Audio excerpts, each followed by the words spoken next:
Hey hi guys, welcome back. Let's continue functional programming tutorial. आज के इस video में हम बात करेंगे क्लोजर्स इन पाइथन के बारे में, which is one of the most important topic of functional programming. Let's start the video. Before learning the closure concept आपको कुछ बेसिक चीजें पता होनी चाहिए। आपको ये पता होना चाहिए कि फंक्शन एज अ ऑब्जेक्ट कैसे बिहेव करता है, नेस्टेड फंक्शन क्या होता है, नेम स्पेस क्या होता है, फंक्शन कैसे काम करता है, फंक्शन के लिए मेमोरी कैसे अलोकेट होती है, फंक्शन के लिए एलियास कैसे बनाया जाता है। अगर आपको ये बेसिक चीज़ें नहीं पता है तो इनके ऊपर मैंने वीडियोस बना के रखी है, जाके वो वीडियोस देखिए, देन इस वीडियो को देखिए। आई बटन में उन वीडियोस का लिंक्स दे रहा हूँ। लेकिन इस वीडियो में मैं इन कंसेप्ट्स का एक ओवरव्यू दूंगा, देन हम बात करेंगे क्लोजर के बारे में। सो फंक्शन एक पाइथन ऑब्जेक्ट होता है। मैं एक फंक्शन बनाता हूँ, आउटर फंक्शन। इसमें मैं लिखता हूँ प्रिंट करो हेलो। इस आउटर फंक्शन को एग्जीक्यूट करना है तो हम फंक्शन कॉल देंगे कुछ इस तरह, but instead of giving function call मैं प्रिंट फंक्शन के अंदर देता हूं फंक्शन का नाम। तो यहां पे मैंने सिर्फ फंक्शन का नाम दिया है। यू कैन सी हमें प्रिंट करके मिलेगा function outer at this particular memory location. मतलब ये एक ऑब्जेक्ट है एंड इसके लिए एक मेमोरी अलोकेट हुआ है। इसका टाइप भी आप चेक कर सकते हैं, type of outer. You can सी आपको टाइप प्रिंट करके मिलेगा क्लास फंक्शन। मतलब फंक्शन एक क्लास है एंड ये आउटर फंक्शन उस क्लास का एक ऑब्जेक्ट है। इसका मतलब every function is object, is a Python object. Next concept था नेस्टेड फंक्शन। सो नेस्टेड फंक्शन का मतलब होता है फंक्शन के अंदर फंक्शन डिफाइन करना।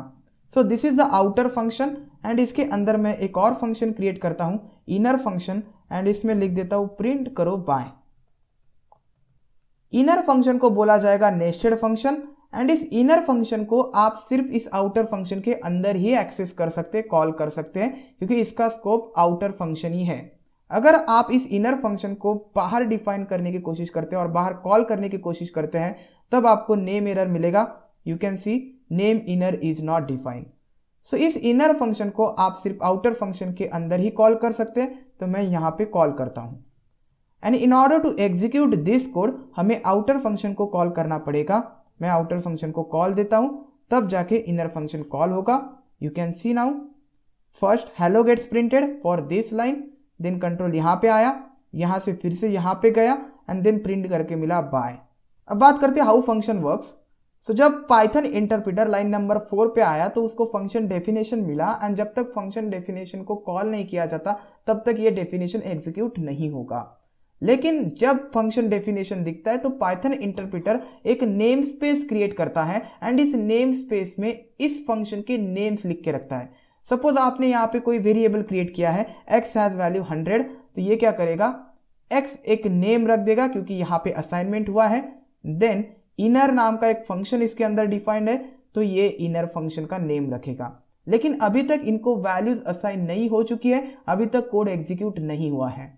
देन पाइथन डायरेक्टली यहां से यहां पे जंप करेगा, आउटर फंक्शन को यहां पे कॉल है, कंट्रोल यहां से यहां जाएगा एंड देन x को वैल्यू असाइन होगी 100।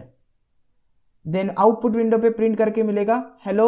देन यहां पे इनर फंक्शन का डेफिनेशन है, जब तक इसको कॉल नहीं किया जाता तब तक ये एग्जीक्यूट नहीं होगा, लेकिन इसके लिए एक नेम स्पेस जरूर क्रिएट होगा।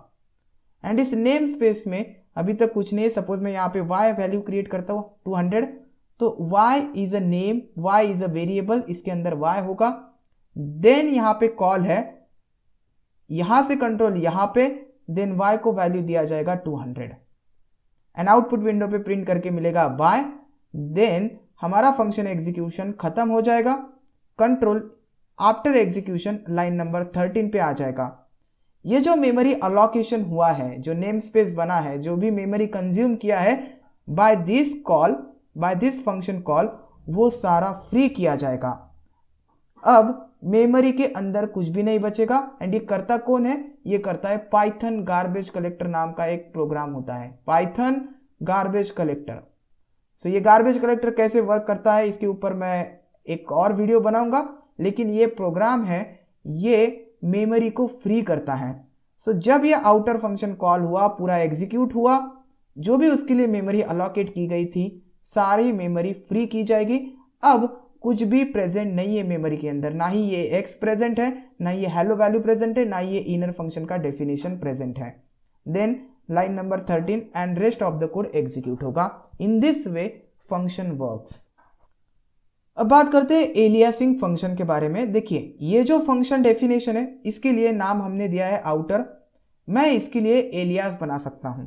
आपको क्या करना है, फंक्शन का नाम लिखना है, function name represent the object, आप इसको प्रिंट करके देखिए, एंड इसको मैं असाइन करता हूं with new name, let's consider new. So अगर मैं यहां पे न्यू नेम से इस फंक्शन को कॉल करूं तो आउटर फंक्शन ही एग्जीक्यूट होगा। You can see hello and bye gets printed. अब आप आउटर फंक्शन को कॉल कीजिए, इसके लिए भी आपको सेम फंक्शन एग्जीक्यूट करके मिलेगा। देखिए hello bye, this is for this call and this is for this call. So जो फंक्शन ऑब्जेक्ट है ये वाला आउटर फंक्शन ऑब्जेक्ट, इसको दो नेम है, एक है आउटर जो ओरिजिनल नेम है एंड जो मैंने एलियास क्रिएट किया है विच इज अ न्यू। आप इस फंक्शन को दोनों नेम से कॉल कर सकते हैं and this is called as alias of this outer function. मैं एक फंक्शन बनाता हूं डेफ आउटर फंक्शन एंड इसके अंदर मैं एक और फंक्शन बनाता हूं नेस्टेड फंक्शन, एंड इस नेस्टेड फंक्शन के अंदर एक वेरिएबल क्रिएट करता हूं x हैज वैल्यू 200 एंड इस वेरिएबल को मैं रिटर्न करता हूं from this inner function.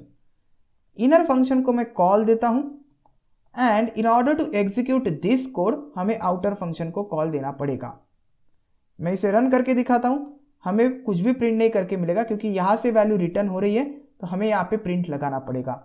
But instead of giving print here मैं क्या करता हूं, मैं इस इनर फंक्शन कॉल को आउटर फंक्शन कॉल में से रिटर्न करता हूं। सो क्या होगा कि यहां पे आने के बाद इनर फंक्शन को कॉल है तो इनर फंक्शन जाएगा ऊपर, ये पाइथन इंटरप्रेटर ऊपर जाएगा, इनर फंक्शन को एग्जीक्यूट करेगा, x का वैल्यू असाइन होगा 200 एंड जो भी 200 वैल्यू है यहां से रिटर्न होगी कहां पे, इनर फंक्शन का कॉल जहां पे वहां पे, इनर फंक्शन का कॉल यहां पे तो यहां पे वैल्यू आ जाएगी 200 एंड देन रिटर्न होगा 200। अब ये 200 कहां पे रिटर्न होगा, जहां पे आउटर फंक्शन को कॉल है, तो आउटर फंक्शन को कॉल कहां पे, यहां पे, तो ये 200 वैल्यू यहां पे आ जाएगी, देन हम इसे प्रिंट करेंगे। सो देखिए इसके लिए हमें आउटपुट विंडो में प्रिंट करके मिलेगा 200 क्योंकि ये वैल्यू कुछ इस तरीके से यहां पे आई है। Instead of returning the function call, अब मैं ये कॉल निकाल देता हूं एंड मैं पूरा का पूरा जो फंक्शन रेफरेंस है, जो फंक्शन ऑब्जेक्ट है वो रिटर्न करता हूं। This name represent this entire function call, this entire function object, and ये ऑब्जेक्ट मैं रिटर्न कर रहा हूं from this outer function. Outer function का कॉल यहां पे है, तो जो इनर फंक्शन ऑब्जेक्ट है ये रिटर्न हो जाएगा यहां पे, एंड जब हम प्रिंट करेंगे तो हमें प्रिंट करके मिलेगा कि इनर फंक्शन है at this particular memory location. तो इसकी जगह पर क्या है, इनर फंक्शन का ऑब्जेक्ट है, मतलब ये इनर ही है। तो मैं क्या करता हूं, इसके लिए एक एलियास क्रिएट करता हूं, एलियास क्रिएट करता हूं, एलियास में देता हूं सपोज न्यू। सो अगर अब मैं न्यू फंक्शन को कॉल करूं तो जो आउटर फंक्शन में ये जो इनर फंक्शन रिटर्न हुआ है वो कॉल होगा। You can see the output guys, कुछ प्रिंट करके नहीं मिला क्योंकि वैल्यू यहां से रिटर्न हो रही है।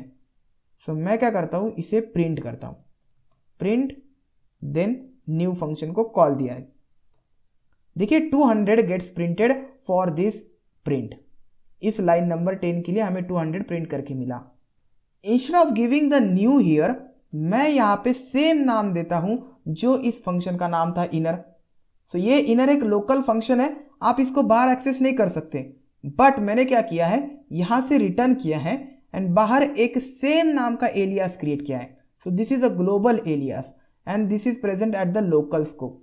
तो अगर मैं न्यू की जगह पर इनर लिखूं तो कौन सा फंक्शन कॉल होगा, ये वाला फंक्शन कॉल होगा, हमें रिटर्न करके मिलेगा 200 and it gets printed by this print statement. Guys अब आप बोलेंगे कि ये क्लोजर कंसेप्ट है क्या, हमें तो ये समझ में आ गया। मैं आपको इस फंक्शन का एग्जीक्यूशन समझाता हूं, कैसे ये काम करता है वो समझाता हूं, देन आपको क्लोजर का कंसेप्ट इजीली समझ में आ जाएगा। पाइथन इंटरप्रेटर लाइन नंबर 3 पे आने के बाद उसको एक फंक्शन डेफिनेशन दिखेगा, उस फंक्शन डेफिनेशन के लिए वो एक नेम स्पेस क्रिएट कर देगा एंड वो नेम स्पेस में नाम्स होंगे इनर फंक्शन ओनली, ओके, क्योंकि इसमें सिर्फ इनर फंक्शन डिफाइन है।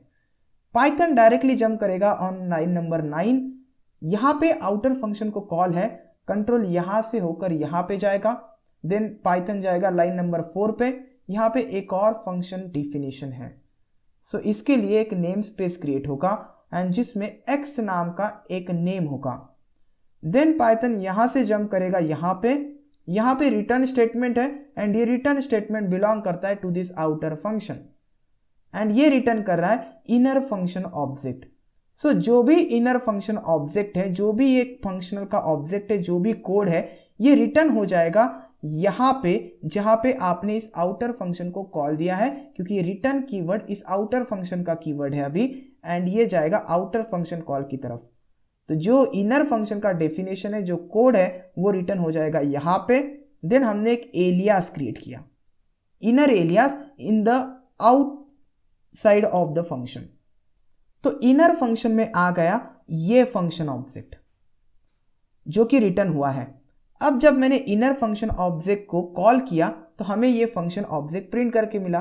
बट आफ्टर लाइन नंबर 9 मैंने बोला था कि जब भी फंक्शन का एग्जीक्यूशन होता है तो सब कुछ मेमोरी से हटा दिया जाता है।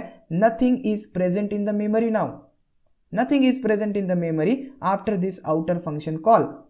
बट जब आप इनर फंक्शन को यहाँ पे कॉल कर रहे हैं तो उसके बाद भी आपको 200 प्रिंट करके मिल रहा है एंड ये जो 200 है ये मेमोरी में एग्जिस्ट नहीं करता है। तो ये कैसे प्रिंट करके मिल रहा है? जब लाइन नंबर 10 एग्जीक्यूट हो रहा है तो ये 200 अब मेमोरी में प्रेजेंट नहीं है क्योंकि उसको गार्बेज कलेक्टर उठा के ले गया है which is freed.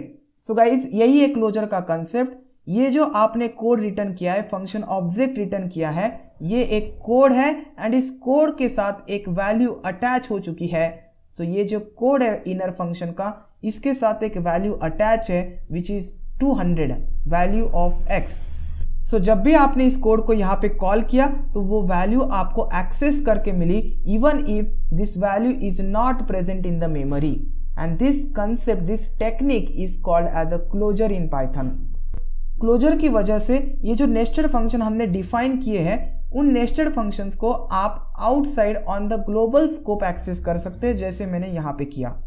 So this are the two definitions of closures. So closure एक टेक्निक है पाइथन की by which data gets attach to the code.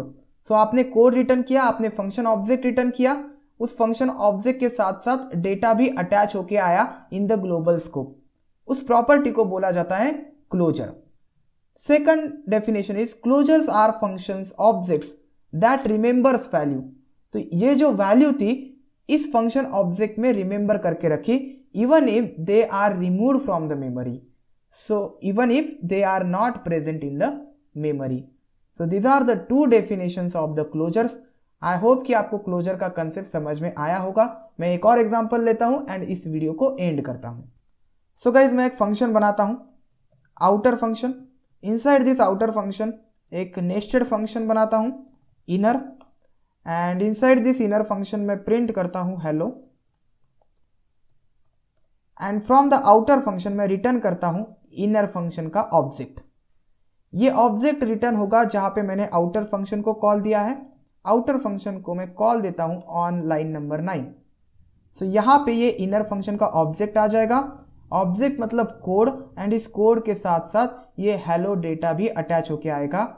इसे मैं असाइन करता हूं इस इनर फंक्शनल ऑब्जेक्ट को to the same variable inner which is a global variable now. एक एलियास बनेगा एंड इस इनर फंक्शन को मैं कॉल दूंगा। सो लाइन नंबर 9 एग्जीक्यूट होने के बाद गार्बेज कलेक्टर जो भी मेमोरी अलोकेट हुई है for this outer function call वो सारी मेमोरी फ्री कर देगा, डीअलोकेट कर देगा। Now nothing is present inside the memory. So जो भी हेलो के लिए मेमोरी अलोकेट हुई थी वो हेलो प्रेजेंट नहीं है मेमोरी में, बट इंस्टेड लाइन नंबर 10 पे आपको ये हेलो प्रिंट करके मिल रहा है which is not exist in the memory and this is because of this closure property। होता क्या है कि जो कोड रिटर्न हुआ है, यहां से कोड रिटर्न हुआ है इनर, इस कोड के साथ साथ ये हेलो का जो डेटा है ये डेटा अटैच होके आ रहा है। क्लोजर कंसेप्ट के लिए दो कंडीशंस हैं, एक तो नेस्टेड फंक्शन होना चाहिए एंड वो नेस्टेड फंक्शन रिटर्न होना चाहिए from the current function. Closure का जो यूज है हम नेक्स्ट वीडियो में डिस्कस करेंगे, डेकोरेटर। सो डेकोरेटर में क्लोजर कंसेप्ट का मोस्टली यूज होता है। इस वीडियो में बस इतना ही। उम्मीद करता हूं कि आपको ये वीडियो पसंद आया होगा। Will see you next time.